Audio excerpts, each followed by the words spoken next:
Hello दोस्तों, मैं अंकित निषाद स्वागत करता हूं अपने इस यूट्यूब चैनल पर। आज हम डिस्कशन करने वाले हैं DFCCIL 2018 executive civil paper analysis के बारे में।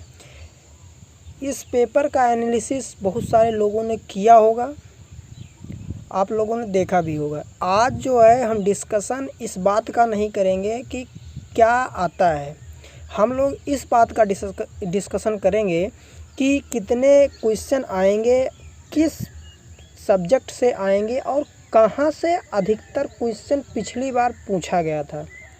जैसे कि 2018 का जो पेपर हुआ था उसमें 96 क्वेश्चन जो हैं वो आए थे टेक्निकल के।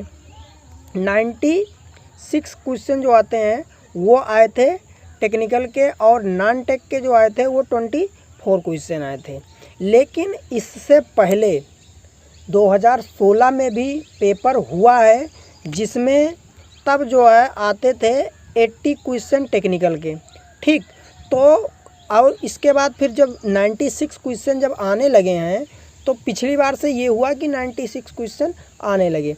तो इसमें कुछ ज़्यादा परिवर्तन नहीं किया गया। परिवर्तन का मतलब जो 80 क्वेश्चन जब आता था तो जितना पेपर में जिस भी सब्जेक्ट से आते थे उनके नंबर ऑफ़ क्वेश्चन बढ़ा दिए गए। क्या किया गया? उनके नंबर ऑफ़ क्वेश्चन बढ़ा दिए गए और कुछ भी परिवर्तित नहीं किया गया। तो आशा यही है कि इस बार भी TCS का पैटर्न वही रहेगा जो पिछले बार में था। जैसे कि 2016 में पेपर हुआ तो उसमें क्या हुआ कि जो नंबर ऑफ़ क्वेश्चन थे, जैसे जिस सब्जेक्ट से 6 क्वेश्चन आते थे उस सब्जेक्ट के 12 क्वेश्चन हो गए। तो इसके आधार पर ये 2018 का एनालिसिस आपके सामने मैं दे रहा हूँ। आइए वीडियो में आगे बढ़ते हैं, ठीक। और दूसरी बात यह है कि 120 क्वेश्चन रहेंगे। 120 क्वेश्चन को हल करने के लिए हमको दिया गया है 120 मिनट। मतलब ये हुआ कि एक क्वेश्चन का 1 मिनट निर्धारित किया गया है, ठीक। तो सबसे पहली बात हम देखते हैं यहाँ पे कि रेलवे इंजीनियरिंग से 11 क्वेश्चन आए थे, जहाँ लोग इसको छोड़ के चले जाते हैं और पढ़ते नहीं हैं, इसलिए यहाँ से ये स्कोरिंग सब्जेक्ट हो जाता है। तो यहाँ से हमारा आएगा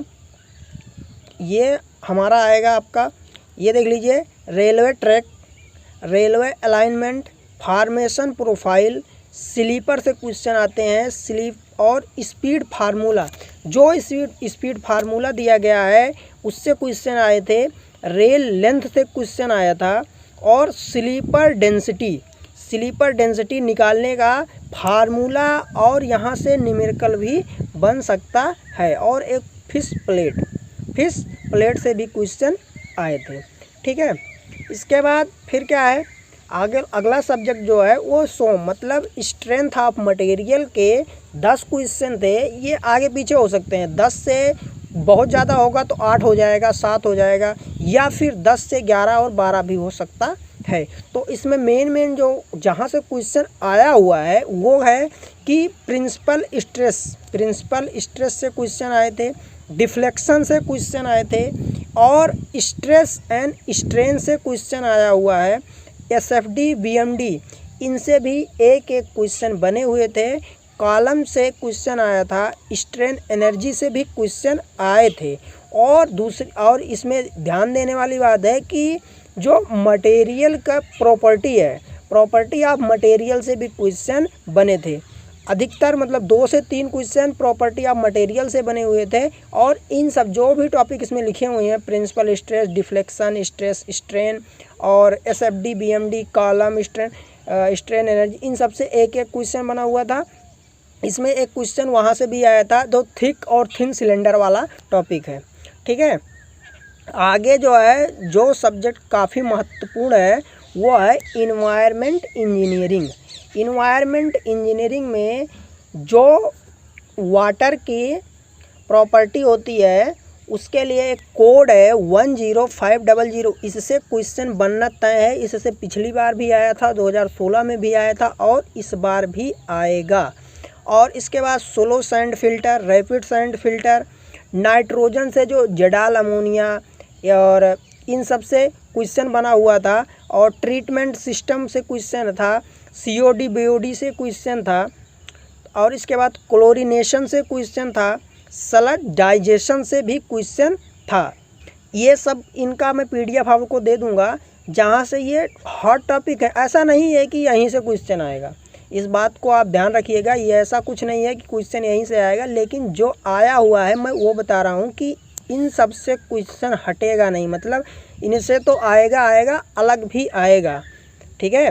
और RCC में लगभग आपको 20 से 21 क्वेश्चन पिछले पेपर में देखा गया है। मतलब 2016 वाले में कम था, 2018 वाले में उससे ज़्यादा था। तो RCC अगर ज़्यादा नहीं होगा तो कम भी नहीं होगा, मतलब इतना आना ही आना है, ठीक। दूसरी बात, RCC का जो प्री स्ट्रेस कंक्रीट का जो टॉपिक है वो अधिक पूछा जाता है।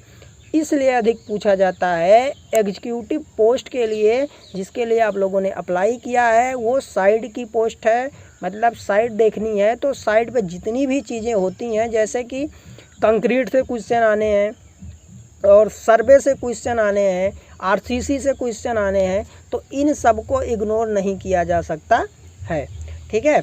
आगे बढ़ते हैं। इसमें आप लोग ये PSC मतलब प्री स्ट्रेस कंक्रीट का क्वेश्चन लगभग जितना 19 में से 9-10 क्वेश्चन इसी से थे, तो इसको आप लोग छोड़ के नहीं जाइएगा, ठीक है।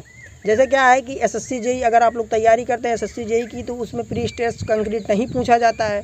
प्री स्ट्रेस कंक्रीट में आपका लॉसेस से क्वेश्चन आए हुए थे, और टाइप के कितने, मतलब कौन कौन से टाइप होते हैं स्ट्रेसिंग करने के, इन सब चीज़ों से क्वेश्चन आए थे। Soil mechanics and foundation engineering, इसमें से 19 क्वेश्चन बना हुआ था। तो ऐसा नहीं है कि 19 ही बनेगा, कम बन सकता है और ज़्यादा भी बन सकता है, और लेकिन ऐसा नहीं है ख़त्म हो जाएगा, क्वेश्चन आना ही आना है इससे, ठीक है। तो इसके बाद हम इसमें कुछ टॉपिक लिखे हुए हैं, रिलेटिव डेंसिटी हो गया। टेस्टिंग से क्वेश्चन आने ही आने हैं, जितने भी टेस्टिंग हैं उनसे क्वेश्चन आएगा। टेस्टिंग में जो IS कोड है और जो उसके फार्मूले हैं, इसके बाद जिसमें जैसे कि लिक्विड लिमिट, प्लास्टिक लिमिट निकालने में जो अपरेटस यूज होता है उनके साइज से क्वेश्चन आता है। और इसके बाद IS कोड उनका क्या है, किस कोड के अकॉर्डिंग इसको टेस्ट किया जाता है, इन सब को ध्यान में रखते हुए आप लोग अपनी तैयारी बनाए रखेंगे। कंपैक्शन से क्वेश्चन आया था, कंसोलिडेशन से क्वेश्चन आया था, foundation, deep and shallow foundation से भी क्वेश्चन आया था, ठीक है। आगे बढ़ते हैं। इरिगेशन इंजीनियरिंग से ज़्यादा क्वेश्चन नहीं आया था, ज़्यादा कुछ इसमें नहीं पढ़ना है। ऐसा नहीं है कि आप इसी में लगे पड़े हैं, ऐसा भी नहीं है, छोड़ के चले जाइए, कुछ भी नहीं है। बस थोड़ा थोड़ा इसको देख के ही जाना है, छोड़ के कुछ भी नहीं जाना है, क्योंकि अभी तो ऑफिशियल साइट पे इसका टेंटेटिव डेट जो है अभी जून में थी तो बढ़ गई है, सितंबर या फिर अक्टूबर कर दिया गया है, ठीक है। तो आराम से सब कुछ पढ़ के 3 महीने में जाया जा सकता है, इसलिए कुछ भी छोड़ के नहीं जाना है।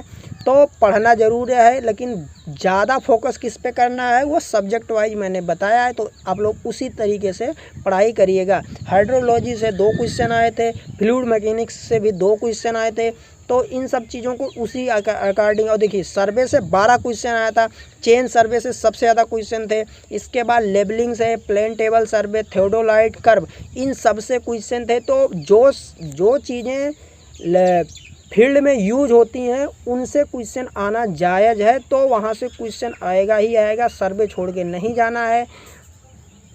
इसके बाद बिल्डिंग मटेरियल सिलेबस में लिखा हुआ है कंस्ट्रक्शन के नाम से, तो वो बिल्डिंग मटेरियल ही है, कंस्ट्रक्शन से कोई मतलब नहीं है, कंफ्यूज नहीं होना है, वो दोनों एक ही है। वहाँ पिछली बार जो है 9 क्वेश्चन आया था, इस बार जो है 9 से 10 क्वेश्चन आना तय है, तो इस चीज़ को ध्यान रखिएगा, इसको छोड़ के मत चले जाइएगा। दूसरी बात IS कोड में कुछ IS कोड हैं, इनको छोड़ के जाना नहीं है, जैसे 456, 4, 5, 6, 2000 इससे 9 क्वेश्चन पिछली बार आया था, इससे इस बार भी क्वेश्चन आएगा।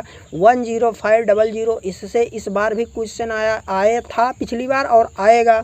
ये 1343 ये प्री स्ट्रेस कंक्रीट का कोड है, इससे कोडल प्रोविजन पूछा ही जाएगा। इसके बाद IS 383 ये जो है कोर्स एग्रीगेट और फाइन एग्रीगेट का कोड है, तो इससे भी क्वेश्चन आना तय है। तो ये सब चीज़ें हैं।